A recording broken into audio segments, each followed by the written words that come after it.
গীতা বিশ্বাস ৩৬০ চ্যানেল থেকে সমস্ত দর্শক বিন্দুর প্রতি রইল প্রীতি ও শুভেচ্ছা। দেখতে থাকুন, শুনতে থাকুন। এই তো বন্ধুরা আমার কি করছে সেটাই বলা হচ্ছে। হে দর্শক বিন্দু, একটু দেখুন এবং শুনুন। হ্যাঁ, গতকাল আমি বাংলাদেশের একটা ভিডিও দেখে যা বুঝলাম, এক দাদা ভিডিওটা করেছে, যাই হোক কুকুর দিয়ে, যে কুকুরগুলো সে কতটা ভালোবাসে, তার বাড়ি তার সমাজ তাকে আলাদা করে দিয়েছে। হ্যাঁ, এটাই তো নিয়ম। কেউ বিড়াল পুষলে এটা হচ্ছে, কেউ কুকুর পুষলে এটা হচ্ছে।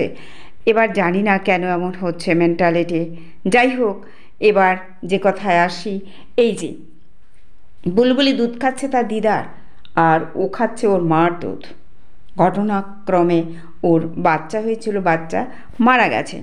মারা যাওয়ার পরে এবার দুধটাও কী করবে, ভারী হয়ে যাচ্ছে, আর ওদের টানছে, ওদের টেনে হেসড়ে নিয়ে ওদের দুধটা খাওয়াচ্ছে। তাহলে কত বুদ্ধি! আর এটা হচ্ছে এই বুলবুলির মা, মানে এই টিকির মেয়ে।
এগুলো করে, পরিষ্কার করে, তারপরে পাহারা দেয়। কুকুর তো পাহারা দিচ্ছে। হ্যাঁ, আমার বাড়িতে তো একটা কুকুর আসে, ও লকডাউনের সময়